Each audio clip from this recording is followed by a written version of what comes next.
ஜனங்களே, என் உபதேசத்தை கேளுங்கள். என் வாயின் வசனங்களுக்கு உங்கள் செவிகளை சாயுங்கள். என் வாயை உவமைகளால் திறப்பேன். பூர்வகாலத்து மறைப்பொருள்களை வெளிப்படுத்துவேன். அவைகளை நாங்கள் கேள்விப்பட்டு அறிந்தோம். எங்கள் பிதாக்கள் அவைகளை எங்களுக்கு தெரிவித்தார்கள்.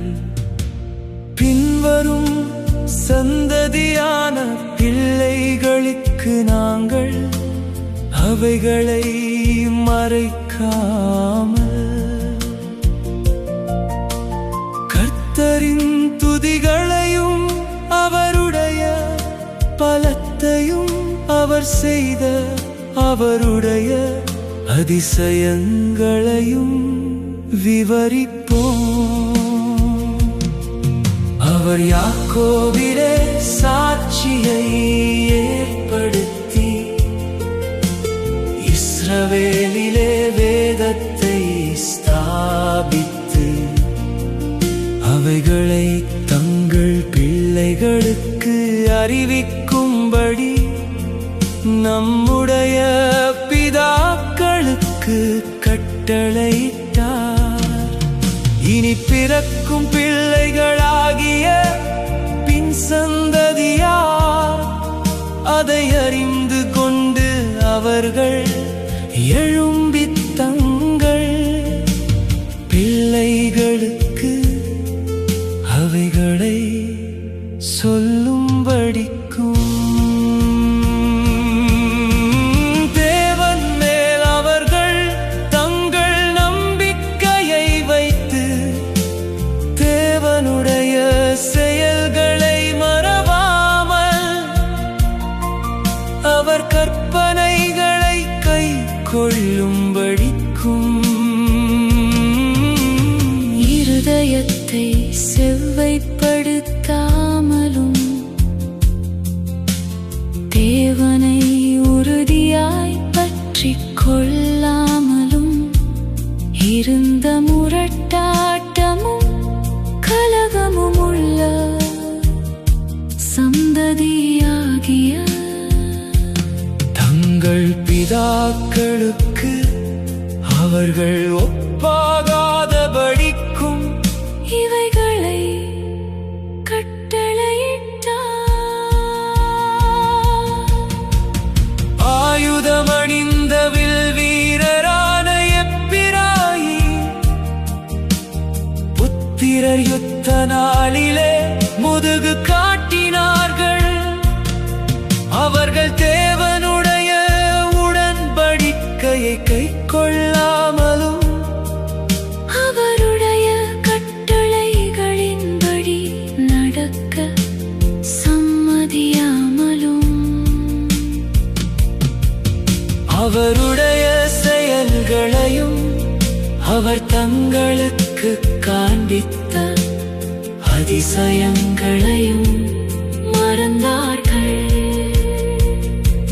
அவர்களுடைய பிதாக்களுக்கு முன்பாக எகிப்து தேசத்து சோவான் வெளியிலே அவர் அதிசயமானவைகளை செய்தார். கடலை பிளந்து அவர்களை கடக்க பண்ணி ஜலத்தை குவியலாக நிற்கும்படி செய்தார்.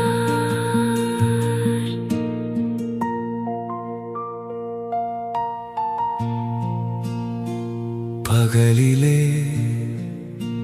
மேகத்தினாலும் ராமுழுதும் அக்கினி வெளிச்சத்தினாலும் அவர்களை வழிநடத்தினார். வனாந்தரத்திலே கன்மலைகளை பிளந்து மகாழங்களிலிருந்து தண்ணீரை அவர்களுக்கு குடிக்க கொடுத்தார். கன்மலையிலிருந்து நீரோட்டங்களை புறப்பட பண்ணி தண்ணீரை நதி போல ஓடி வரும்படி செய்தார். என்றாலும் அவர்கள் பின்னும் அவருக்கு விரோதமாய் பாவம் செய்து வறண்ட வெளியிலே உன்னதமானவருக்கு கோபம் மூட்டினார்கள். தங்கள் இச்சைக்கேற்ற போஜனத்தை கேட்டு தங்கள் இருதயத்தில் தேவனை பரீட்சை பார்த்தார்கள். அவர்கள் தேவனுக்கு விரோதமாய் பேசி தேவன் வனாந்தரத்திலே போஜன பந்தியை ஆயத்தப்படுத்த கூடுமோ? இதோ அவர் கன்மலையை அடித்ததினால் தண்ணீர் புறப்பட்டு நதிகளாய் புரண்டு வந்தது. அவர் அப்பத்தையும் கொடுக்க கூடுமோ? தம்முடைய ஜனத்திற்கு மாம்சத்தையும் ஆயத்தப்படுத்துவாரோ என்றார்கள். ஆகையால் கர்த்தர் அதை கேட்டு கோபம் கொண்டார். அவர்கள் தேவனை விசுவாசியாமலும்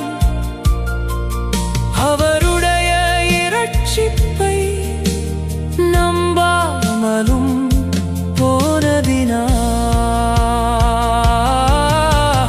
யாக்கோபுக்கு விரோதமாய் அக்கினி பற்றி எரிந்தது.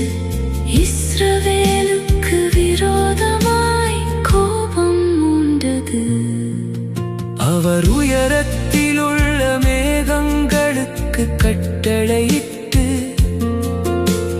வானத்தின் கதவுகளை திறந்து மன்னாவை அவர்களுக்கு ஆகாரமாக வருஷிக்க பண்ணி வானத்தின் தானியத்தை அவர்களுக்கு கொடுத்தார். தூதர்களின் அப்பத்தை மனுஷன் சாப்பிட்டான். அவர்களுக்கு ஆகாரத்தை பூரணமாய் அனுப்பினார்.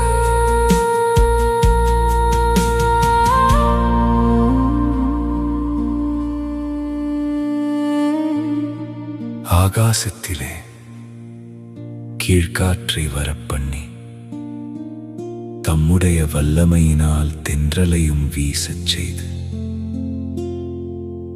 மாம்சத்தை தூளத்தனையாயும் சிறகுள்ள பறவைகளை கடற்கரை மணலத்தனையாயும் வருஷிக்க பண்ணி அவைகளை அவர்கள் பாளையத்தின் நடுவிலும் அவர்கள் கூடாரங்களைச் சுற்றிலும் இறங்க பண்ணினார். அவர்கள் புசித்து திருப்தி அடைந்தார்கள். அவர்கள் இச்சித்ததை அவர்களுக்கு கொடுத்தார். அவர்கள் தங்கள் இச்சையை வெறுக்கவில்லை.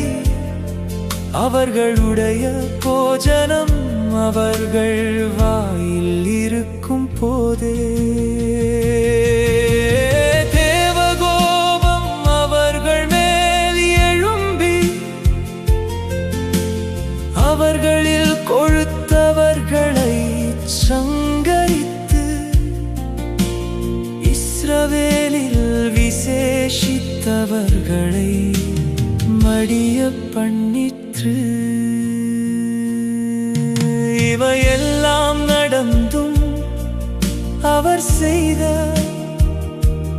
அதிசயங்களை அவர்கள் நம்பாமல் பின்னும் பாவஞ்செய்தார்கள்.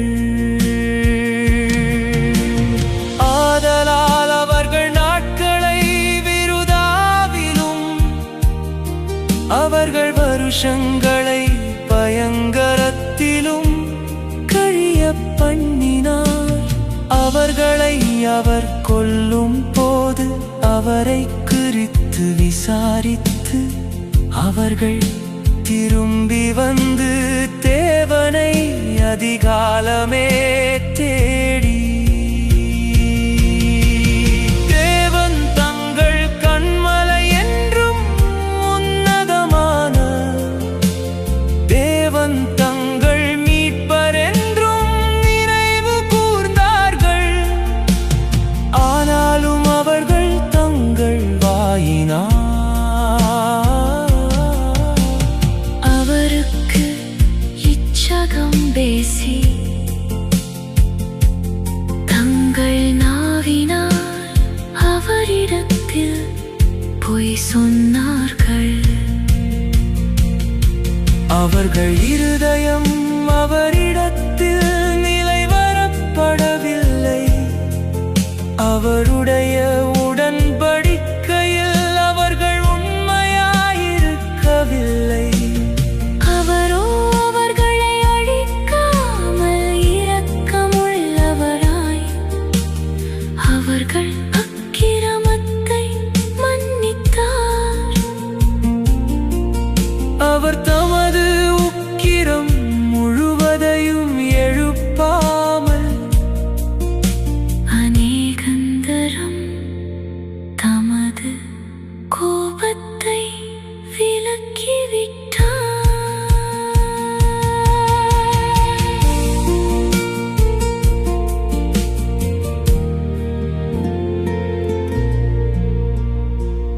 அவர்கள் மாம்சமென்றும் திரும்பி வராமல் அகலுகிற காற்றென்றும்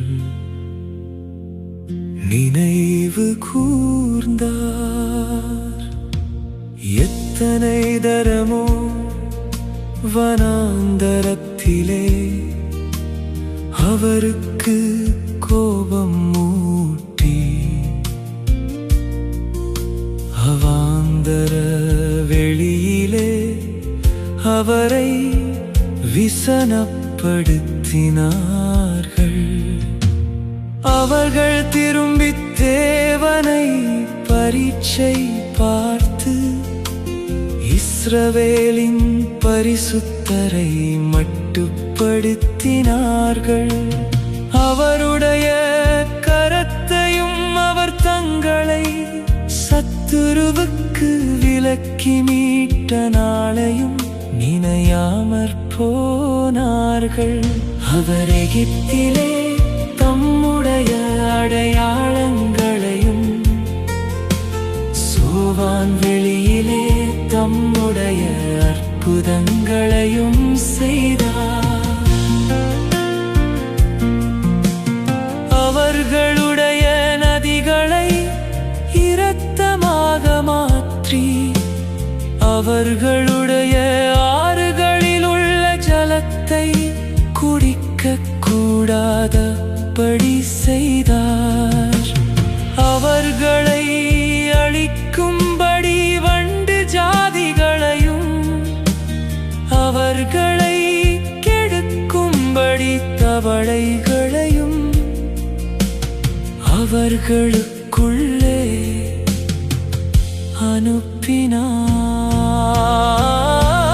அனுப்பினார். அவர்களுடைய விளைச்சலை புழுக்களுக்கும்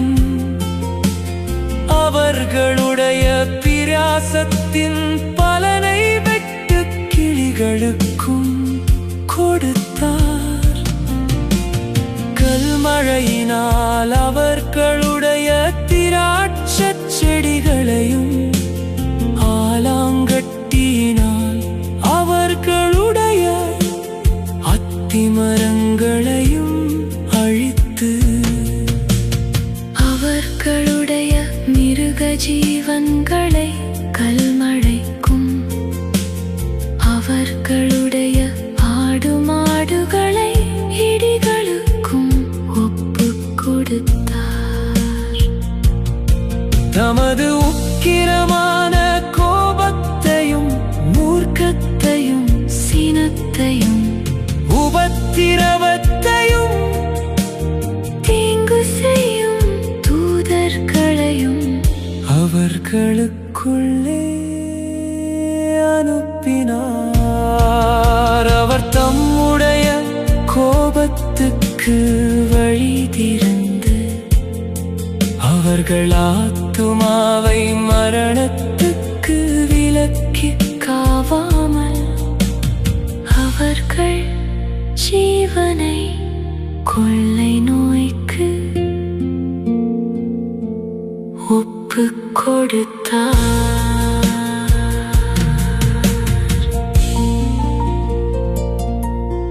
எகிப்திலே தலைச்சன்கள் அனைத்தையும் காமின் கூடாரங்களிலே அவர்களுடைய பலனில் முதற்பலனான யாவரையும் அழித்து தம்முடைய ஜனங்களை ஆடுகளை போல் புறப்பட பண்ணி அவர்களை வனாந்தரத்திலே மந்தையைப் போல் கூட்டிக் கொண்டு போய் அவர்கள் பயப்படாதபடிக்கு அவர்களை பத்திரமாய் வழிநடத்தினார். அவர்கள் சத்துருக்களை கடல் மூடி போட்டது. அவர்களை தமது பரிசுத்த ஸ்தலத்தின் எல்லை வரைக்கும் தமது வலதுகரம் சம்பாதித்த இந்த பர்வதமட்டுக்கும் அழைத்து கொண்டு வந்து அவர்கள் முகத்திற்கு முன்பாக ஜாதிகளை துரத்திவிட்டு தேசத்தை நூல் போட்டு பங்கிட்டு அவர்களுடைய கூடாரங்களில் இஸ்ரவேலின் கோத்திரங்களை குடியேற்றினார்.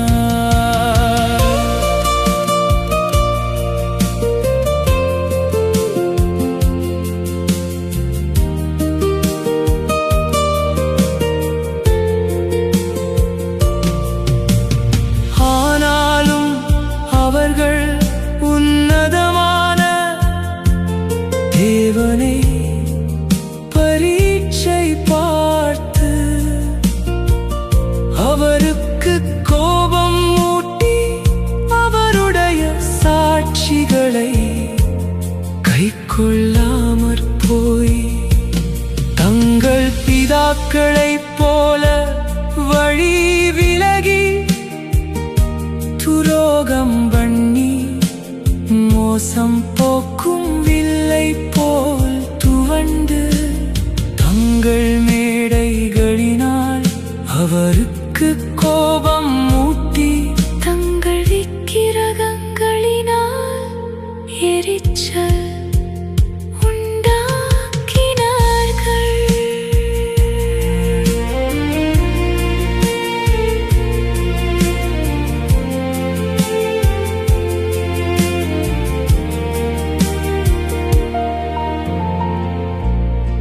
தேவன் அதை கேட்டு உக்கிரமாகி இஸ்ரவேலை மிகவும் வெறுத்து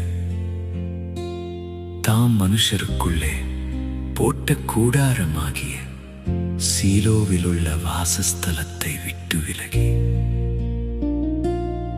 தமது பலத்தை சிறையிருப்புக்கும்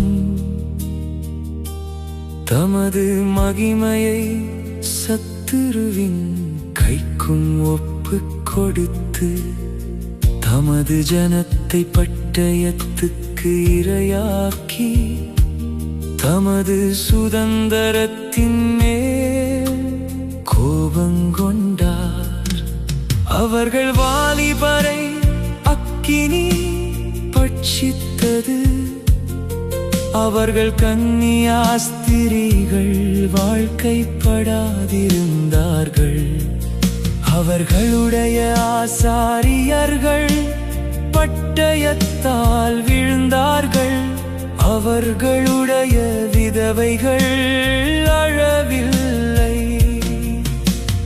அப்பொழுது ஆண்டவர் நித்திரை தெளிந்தவனை போலவும் திராட்சரசத்தால் கெம்பீரிக்கிற பராக்கிரமசாலியை போலவும் விழித்து தம்முடைய சத்துருக்களை பின்புறமாக அடித்து அவர்களுக்கு நித்திய நிந்தையை வரப்பண்ணினார். அவர் யோசேப்பின் கூடாரத்தை புறக்கணித்தார். எப்பிராயீம் கோத்திரத்தை அவர் தெரிந்து கொள்ளாமல் யூதா கோத்திரத்தையும் தமக்கு பிரியமான சீயோன் பர்வதத்தையும் தெரிந்து கொண்டார். தம்முடைய பரிசுத்த ஸ்தலத்தை மலைகளைப் போலவும் என்றைக்கும் நிற்கும்படி தாம் அஸ்திபாரப்படுத்தின பூமியை போலவும் கட்டினார். தம்முடைய தாசனாகிய தாவீதை தெரிந்து கொண்டு ஆட்டுத் தொழுவங்களிலிருந்து அவனை எடுத்தார். கரவலாடுகளின் பின்னாக திரிந்த அவனை தம்முடைய ஜனமாகிய யாக்கோபையும் தம்முடைய சுதந்திரமாகிய இஸ்ரவேலையும் மேய்ப்பதற்காக அழைத்து